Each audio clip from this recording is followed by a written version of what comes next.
this is me, Myron Golden. You don't get what you want in life, you get who you are. Success doesn't respond to begging. Wealth doesn't answer wishes. Favor doesn't flow to the desperate cry of desire. It flows to the determined commitment of identity. See, the world doesn't reward what you hope for. It rewards what you embody. If you're showing up as confusion, you attract chaos. If you're living in fear, you attract more problems. But if you walk in boldness, speak with conviction, act in discipline, and live in excellence, success starts chasing you. Most people spend their lives chasing outcomes, desperately grasping for a better future, bigger income, stronger relationships, or deeper meaning. They set goals, they write affirmations, they say all the right things, but still come up short. Why? Because they haven't yet understood a fundamental truth. You do not get what you want, you get what you are. What you want is a weak force. It is passive. It is a longing with no demand. It has no authority in the marketplace of life. You can want health, but if you live as someone who neglects their body, the result will not change. You can want wealth, but if your habits reflect scarcity and not stewardship, abundance won't come. The universe, God, and even people around you respond not to your desires, but to your demonstration. This is the difference between wishing and working, between talking and transforming. Desire is only the spark. Identity is the fuel. Most people try to manifest outcomes without ever upgrading the version of themselves that would be able to manage, sustain, or attract those outcomes. The result? Frustration, stagnation, and repeated cycles of failure. Everything in your life is coming from the level of your internal thermostat. It's set to your identity. You might visit higher temperatures, momentary success, brief motivation, but if your internal setting is still low, you'll always drop back down. This is why people sabotage opportunities. They haven't raised their internal identity to match the external environment. When you believe you are unworthy of success, you subconsciously resist it. When you believe you are meant to struggle, you overlook open doors. Your beliefs become your blindfold, your identity becomes your filter, and until you reprogram that filter, no amount of desire will override your defaults. This is why change is hard. Not because the process is difficult, but because we're attached to the identity that created our current results. People say they want to make more money, but they still see themselves as broke. They say they want to get in shape, but they still think like someone who hates the gym. They want new outcomes, but they don't want to let go of old versions. You must be willing to kill the lesser version of yourself to become the greater. There is no resurrection without crucifixion. If you want to live at a higher level, something at your current level must die. That might be laziness, that might be pride, that might be excuses, or the habit of blaming others. Whatever it is, it cannot survive in the same space where your destiny is meant to flourish. Everything about you speaks before you open your mouth. Your posture, your energy, your consistency, your discipline, it all communicates your identity.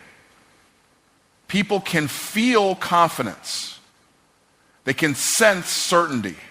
And if you walk into a room with power, you don't need to announce your presence.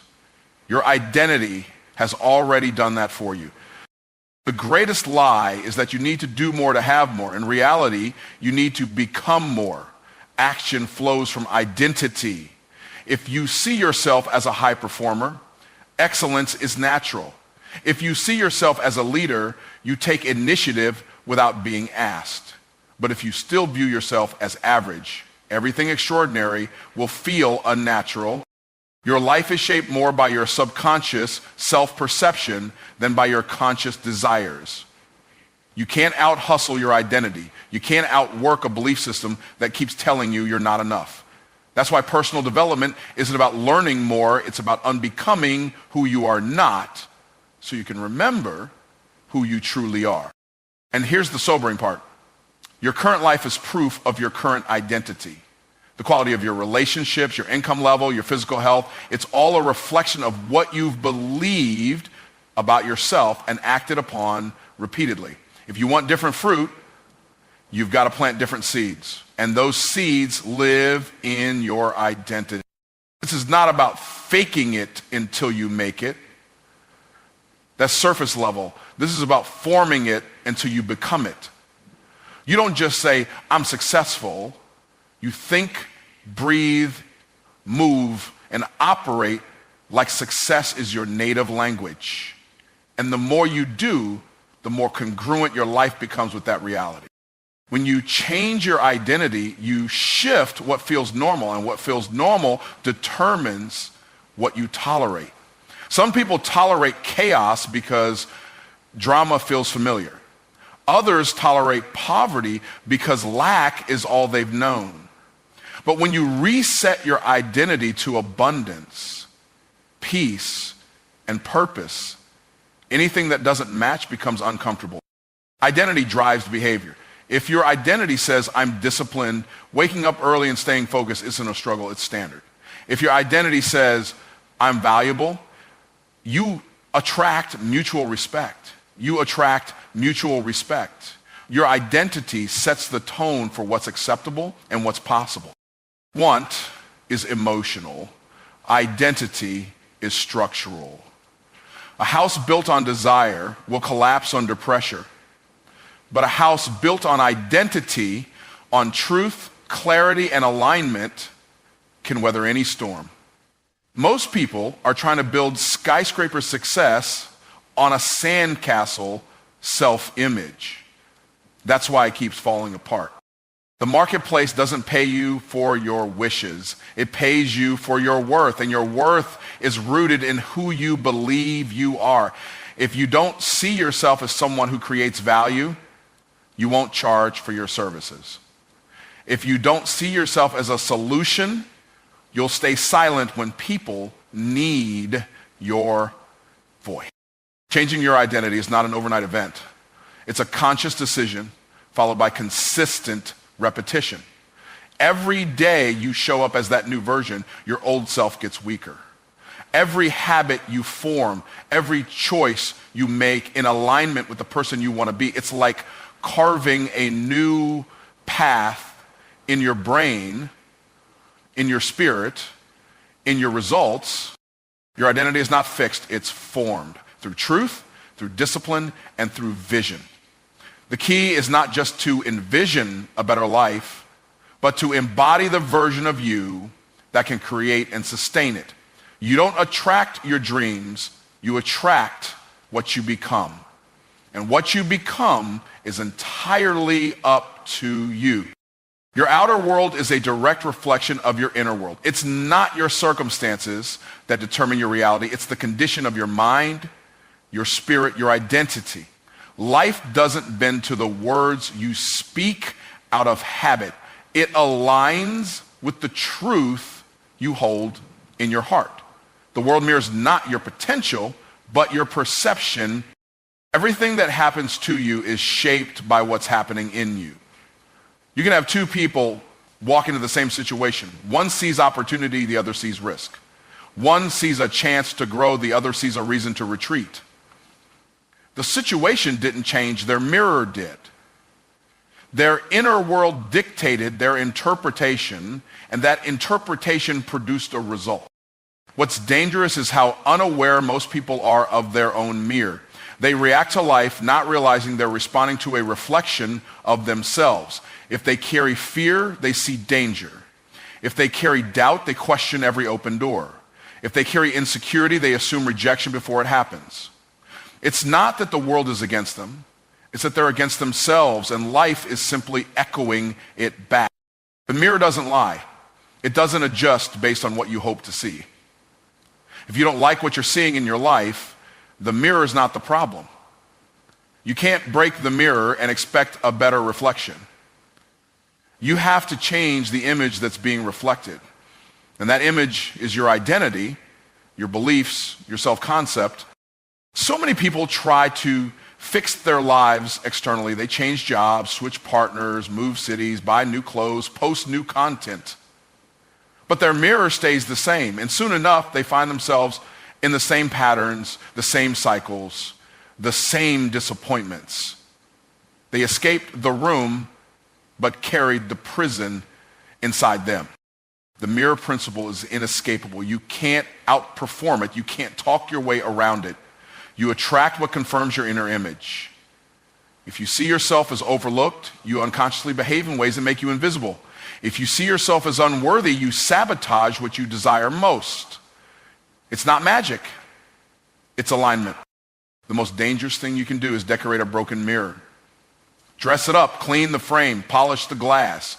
But if the reflection is distorted, your reality will stay twisted. This is why personal development isn't about cosmetics. It's about construction.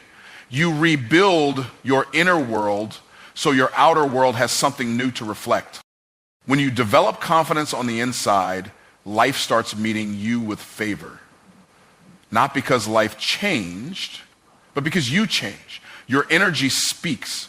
Your clarity commands. Your self-respect repels dysfunction.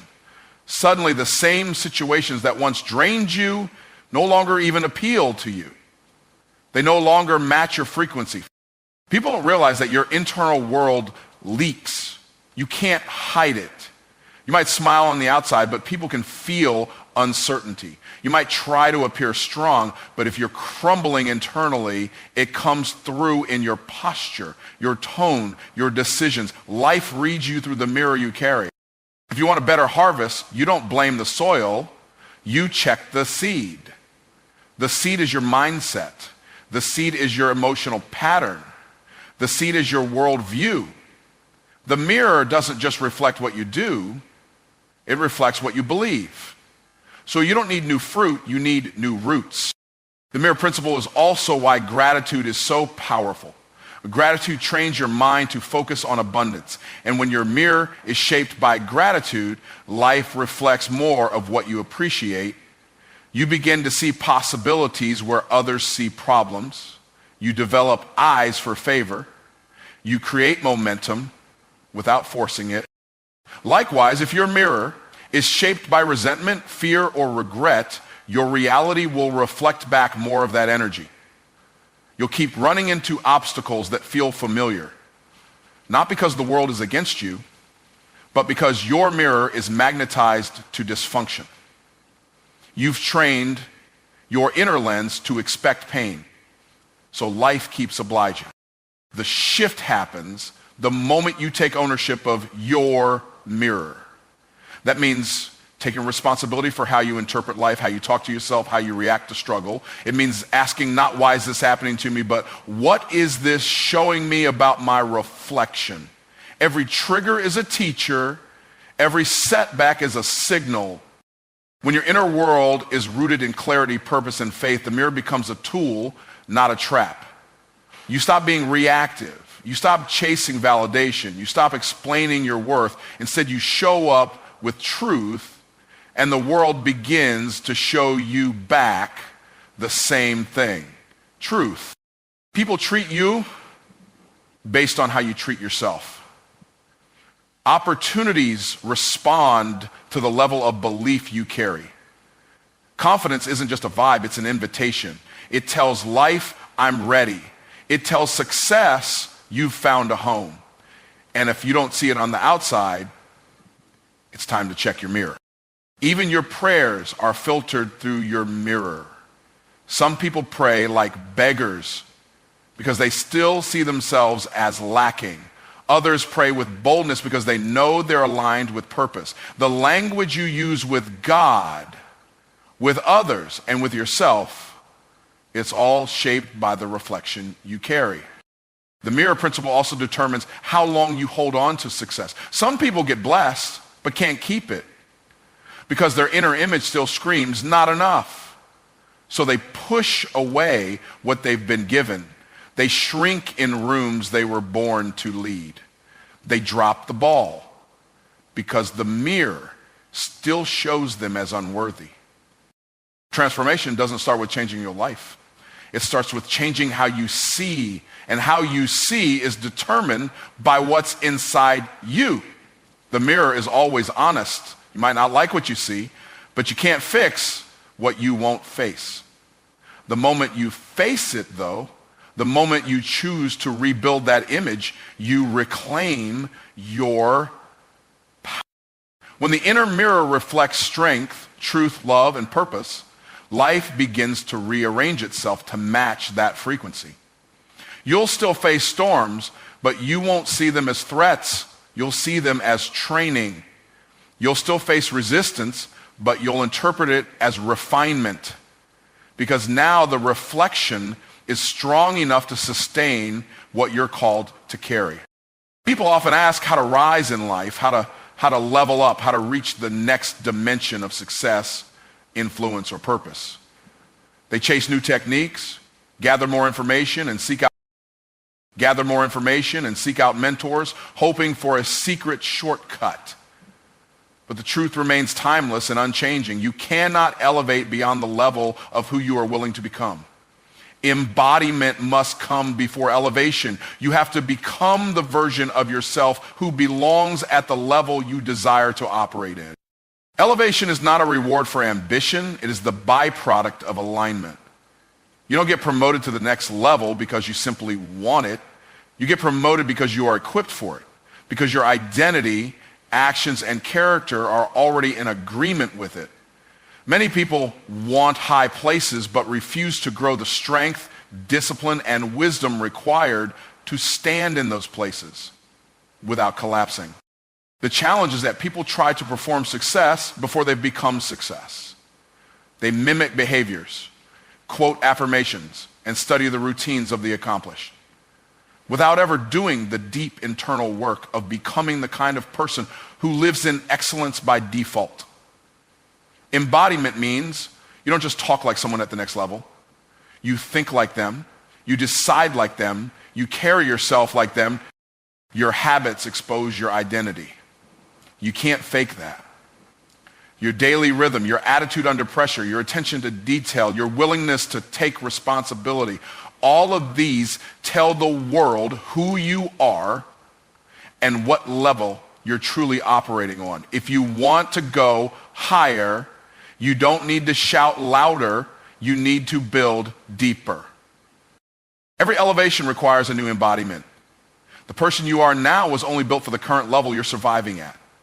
If you want to thrive in new territory, the structure of your mindset must change.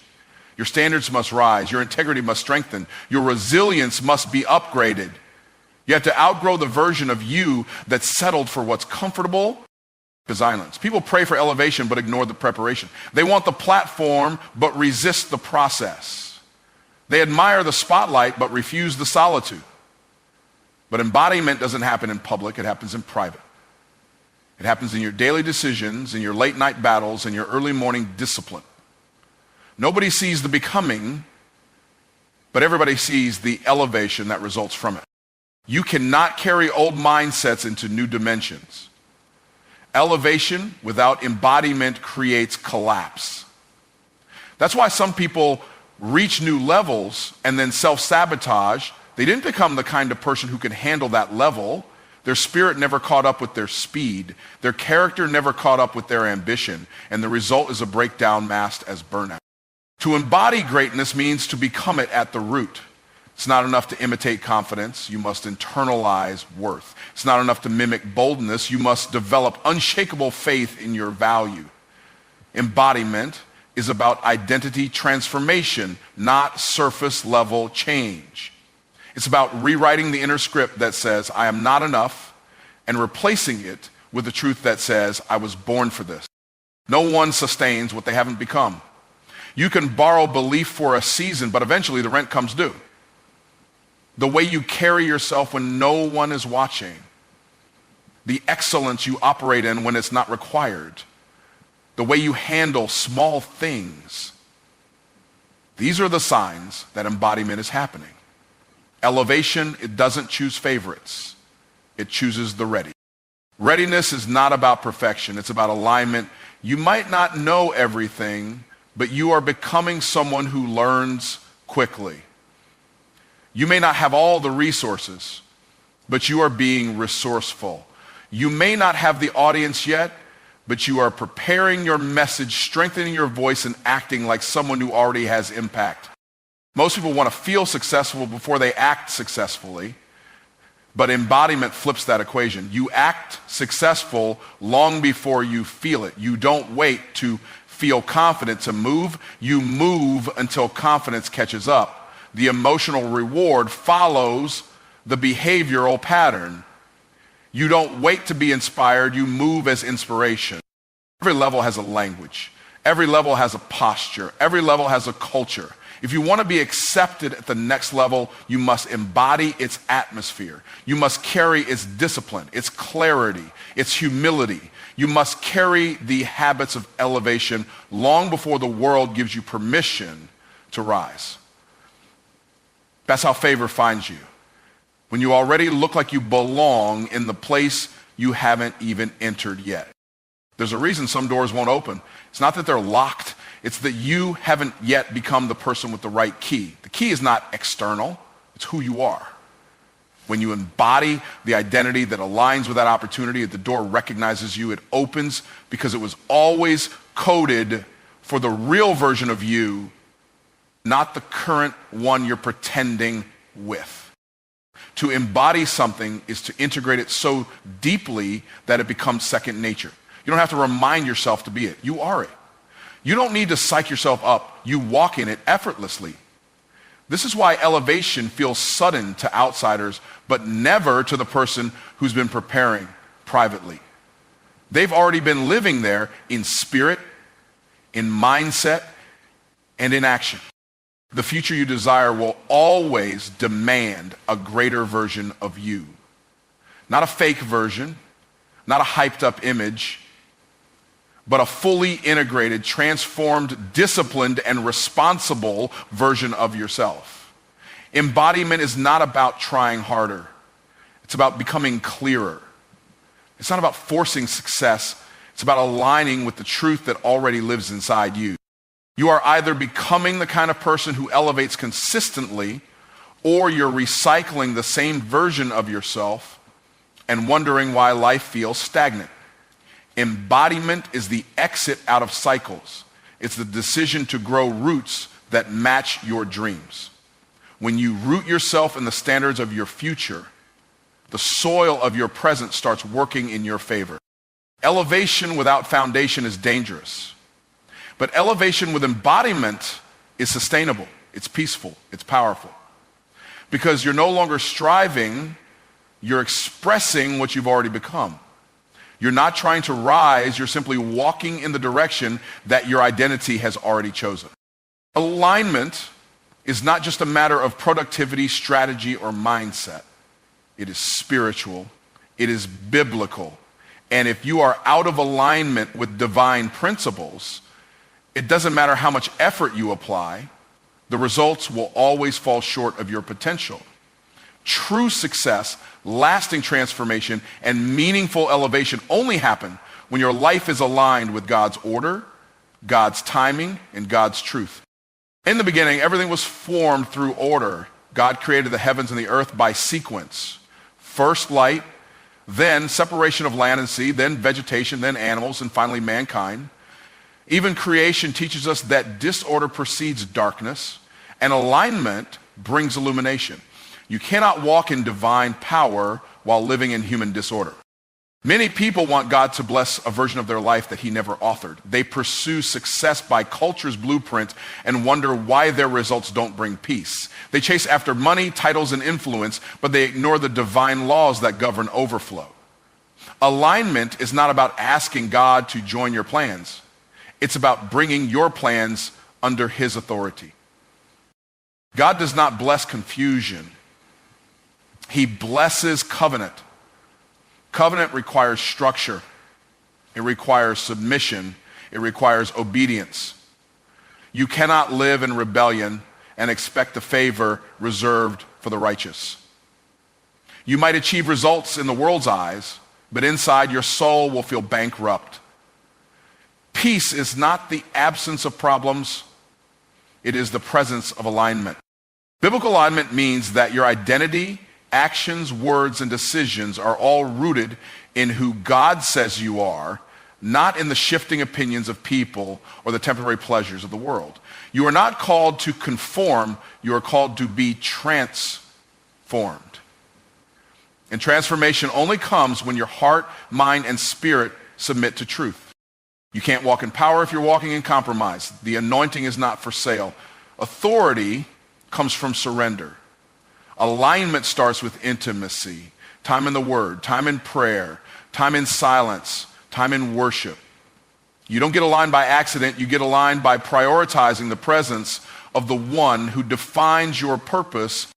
God is not obligated to support your ambition. He is committed to fulfilling his word. So when your desires are rooted in selfish gain, your progress will always feel strained. But when your desires are purified by divine fire, they gain acceleration. What is surrendered is strengthened. What is consecrated is multiplied. Biblical alignment teaches that elevation is a byproduct, not a pursuit. Seek first the kingdom of God and his righteousness, and all these things shall be added unto you.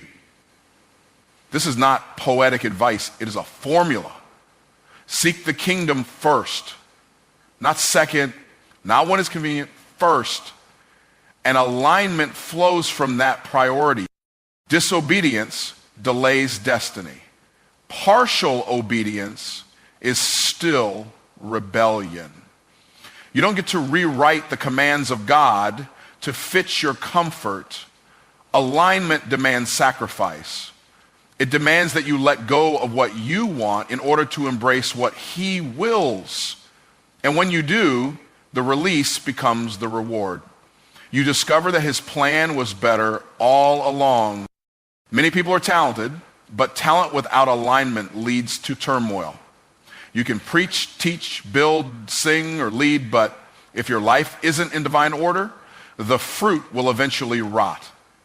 Biblical alignment ensures that what you build is sustained by grace, not just grit.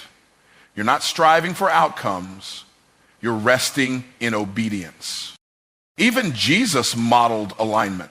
He said, I do nothing except what I see the Father doing. That's not just humility, it's strategy. Jesus had the power to call down angels, to perform signs at will, but he submitted his power under purpose. That is the picture of biblical alignment. Strength under submission, authority under covering.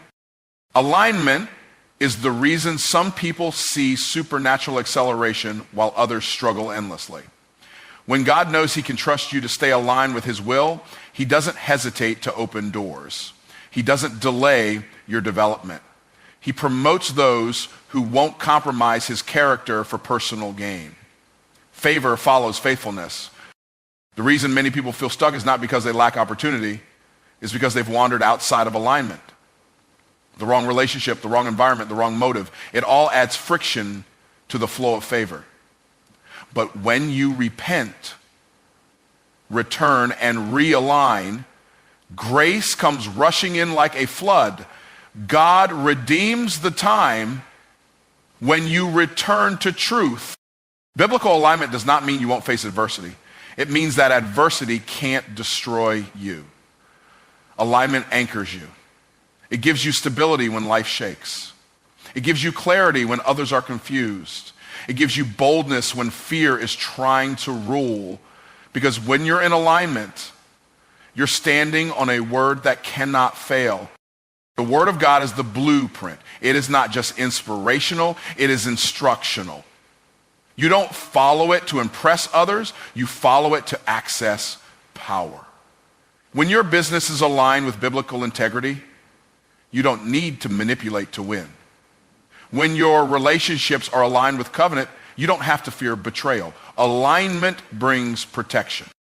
The enemy's primary strategy is to disrupt your alignment. He doesn't have to destroy you, he just has to distract you. He'll use busyness, bitterness, pride, lust, comparison, anything to pull you out of position. Because if he can move you out of position, he can block your provision. The key is to be vigilant in maintaining divine order in your heart Biblical alignment isn't always comfortable. Sometimes it means walking away from what feels good to embrace what is good. It may require separating from people who are popular but not purposeful. It may mean saying no to opportunities that don't align with your assignment. But obedience always brings overflow. When your life aligns with God's principles, your outcomes shift, not just spiritually, but practically. Your decisions become clearer. Your emotions become steadier. Your confidence becomes unshakable. You stop chasing approval and start walking in authority, because now your foundation isn't built on feeling, it's built on truth. The difference between a fragile life and a firm life is alignment. When the storms of life come, and they will, it is not talent or passion that will hold you up. It's alignment with God's purpose, God's timing, and God's word. Alignment is your anchor. It's your compass. It's your secret weapon in a world full of chaos. A compelling vision is not enough if the values beneath it don't support it. Vision is what you see in your spirit, that vivid picture of the future you want to manifest, the life you believe you're called to live. But values are what you live by when no one's watching. And if your daily values don't match your desired vision, you will always live in frustration. Vision without values is a fantasy. It looks good on paper, but it collapses in practice. You can talk about building a legacy, changing lives, creating wealth, or walking in purpose. But if your values still reflect laziness, dishonesty, inconsistency, or fear, your vision will never materialize. Your life will always produce according to what you prioritize. It's not the strength of your dreams that determines your outcome. It's the strength of your discipline, integrity, and consistency. Most people are in love with the idea of their vision, but they haven't fallen in love with the process that makes it possible. They dream big at night, but compromise small values in the morning. And every compromise is a crack in the foundation. You don't lose the vision overnight. You lose it piece by piece, value by value, habit by habit. Values are the invisible scaffolding that support visible success. You may want to impact millions, but if you don't value humility, you'll crumble under the weight of attention. You may want to generate generational wealth, but if you don't value stewardship, you'll squander the blessing. You may want deep relationships, but if you don't value honesty, those connections will never be secure. Your values tell the truth about what you believe you're worth. If you settle for mediocrity, it's because somewhere inside your values allow it. If you keep tolerating dysfunction, it's because your values have not yet shifted to protect your peace. You cannot attract a healthy, abundant future while entertaining broken habits in the present. The alignment between your vision and your values is the soil where transformation grows. You don't plant an oak tree and water it with soda. Likewise, you don't speak about excellence and then show up late, cut corners, or avoid accountability. When your values betray your vision, your life sends mixed signals to everything around you, and confusion becomes your constant companion. When your values are not anchored, your emotions will run your life. You'll be moved by moods, distracted by trends, and seduced by shortcuts. But vision requires endurance. It demands that your values stand strong even when it's inconvenient, even when it's painful, even when no one else sees the battle you're fighting. Greatness is not accidental, it's intentional. And intention is guarded by values. The world doesn't reward potential, it rewards results. And results are born from values like discipline, focus, honor, and faithfulness. You can't fake those for long. Eventually, your character catches up with your calling and either propels you forward or pulls you down. If your vision is sacred, your values must be non-negotiable. You can't claim to be building something holy while making compromises that are unholy. You can't expect divine promotion when your decisions are driven by pride, envy, or greed. Values are not just moral preferences. They are spiritual guardrails. They protect you from becoming the kind of person who loses everything they were trying to build. Your values will cost you. They will cost you popularity, comfort, and sometimes even short-term opportunities. But they protect something far greater: your purpose, your peace, your promise. When you value what's right more than what's easy, you create a foundation strong enough to carry the vision through storms, through setbacks, and through silence. There are people who have the same dream as you but will never reach it because their values won't sustain it. They'll rise for a moment, then fall when tested. But when your values are rooted deep, you don't have to fear the wind. You become immovable because your vision is no longer a wish, it's a lifestyle. When your vision and your values are aligned, clarity increases. You stop wasting energy on decisions that don't serve your future. You stop entertaining people who violate your standards. You stop explaining your boundaries. You don't need external permission to protect what God has shown you. Your values become your yes and your no. The truth is, most delays in life are not caused by a lack of opportunity. They're caused by a lack of alignment. God won't elevate you to a level your values can't sustain. He loves you too much to let your gift take you where your character can't keep you. If you want the blessing, you have to build the container that can hold it. There's a level of clarity that only comes when you start saying no to things that don't align. Every yes you give to something outside your values weakens the power of your vision. But every time you honor your standards, you strengthen your identity. Your future is built not in giant leaps, but in the daily decisions that no one claps for.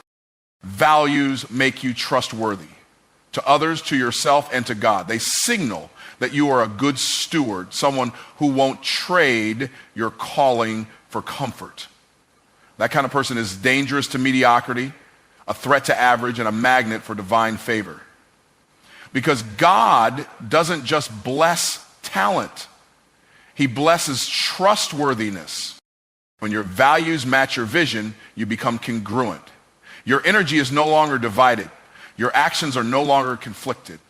You begin to operate in a powerful rhythm, and life begins to respond with alignment. Doors open without striving. Relationships flourish without performing. Because now you're not just moving, you're moving in purpose. So many people are praying for direction when what they really need is correction. Not in their dream, but in their discipline. Not in their prayer list, but in their private choices. God has already spoken the vision, but will you build the character to carry it? Will you live in a way that shows you can be trusted with it? Vision attracts attention, but values build legacy. Anyone can dream, but only the consistent leave a mark. Anyone can talk about impact, but only those who live with integrity actually make it. Values may not look glamorous in the moment, but they are the quiet force behind every loud victory. Your future is too important to let your values remain optional. If you truly believe in the vision God gave you, then your values must be guarded with everything you have. Because when your values rise to the level of your vision, the world can't help but respond. And what was once a distant dream becomes a tangible reality, lived out day by day. Most people spend their entire lives chasing things they were designed to attract. They run after success, relationships, money, respect, or purpose, like these are prizes awarded at the finish line. But chasing is a symptom of misalignment. Chasing implies that what you desire is separate from who you are. The truth is, when you become the person who is worthy of what you want, you no longer have to chase it. It comes looking for you. The world teaches us to hustle, grind, pursue, and perform. It idolizes movement, noise, and effort. But spiritual truth flips that model. It says be still, be transformed, be renewed. Your power doesn't come from how fast you move, but from how deeply you become. What you become determines what belongs to you. It's not about chasing results. It's about embodying the identity that draws those results naturally. You don't get the crown because you run the fastest. You get it because you carry the character of a king. You don't find love by chasing people. You find it by becoming whole, healed, and confident in your worth. You don't earn wealth by obsessively pursuing money. You attract it by becoming a person of value, integrity, and stewardship. Becoming is the gateway to everything you think you're supposed to chase. Chasing keeps you exhausted. It creates a cycle of never enough, always striving, never settled. You begin to believe that success is somewhere outside yourself, that joy is a future destination, that peace is a prize you'll reach when life finally cooperates. But those who become know that peace is presence, not progress. Joy is identity, not achievement. Transformation is not about changing what you want. It's about changing who you are. Because when you become the version of yourself that your vision requires, the vision starts becoming inevitable. It's no longer a matter of if, it's a matter of alignment. And alignment removes anxiety. You stop striving and start stewarding. You stop performing and start producing. The truth is, people who chase are often running from themselves. They're trying to outrun their insecurities, their fears, their doubts. But you can't build a life of power on a foundation of avoidance. The breakthrough doesn't come when you finally catch what you're chasing. It comes when you finally decide to sit with who you are and let God shape you from the inside out. Becoming is about identity work. It's not flashy. It's not Instagram-wise. It looks like forgiving when it hurts. It looks like waking up early to pray. It looks like disciplining your thoughts. It looks like breaking generational cycles quietly, faithfully, and consistently. It's the inner renovation no one sees, but everyone eventually benefits from. When you become, your energy changes. Your frequency shifts. You no longer beg for doors to open. You walk with the authority of someone who knows that access is a matter of alignment.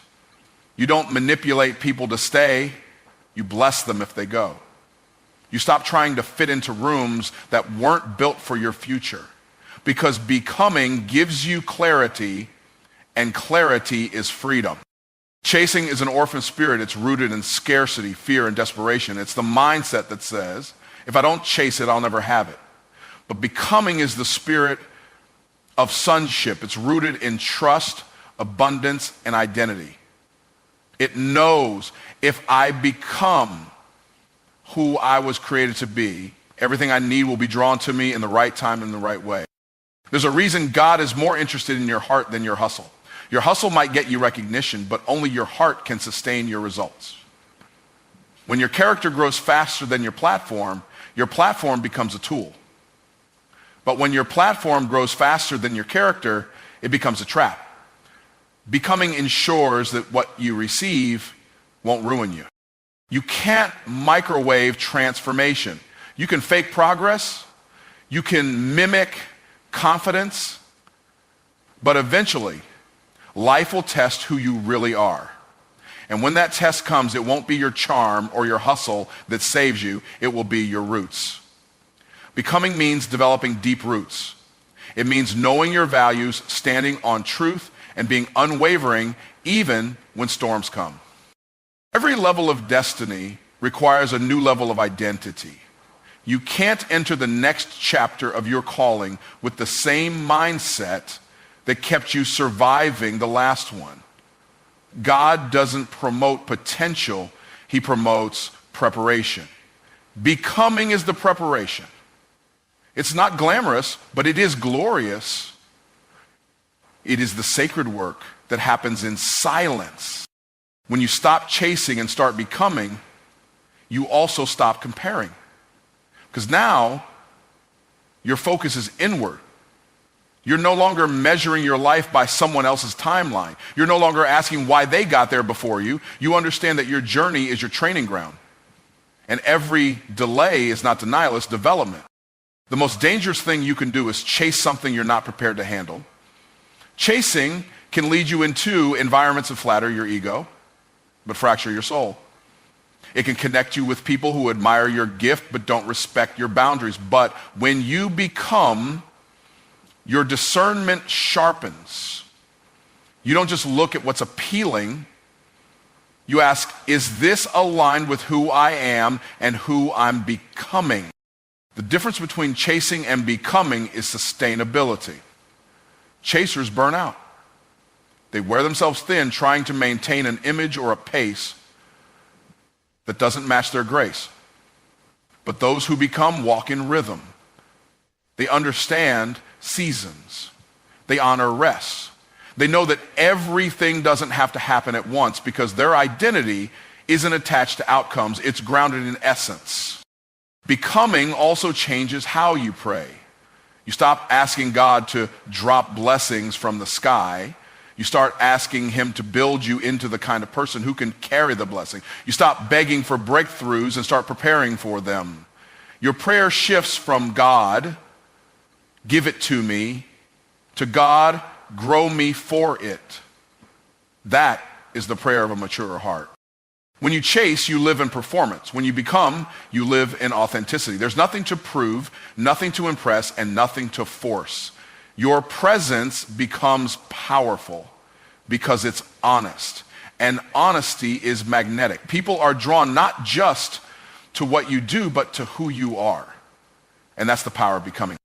You were never meant to live a life of chasing. You were meant to live a life of calling.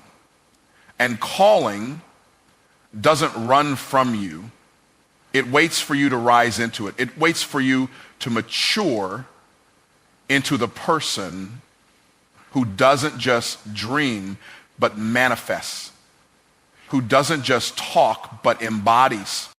So instead of chasing love, become love. Instead of chasing influence, become someone of influence. Instead of chasing opportunities, become someone whose presence creates opportunity. This is not about doing more, it's about becoming more. The results don't come from effort alone. They come from identity revealed.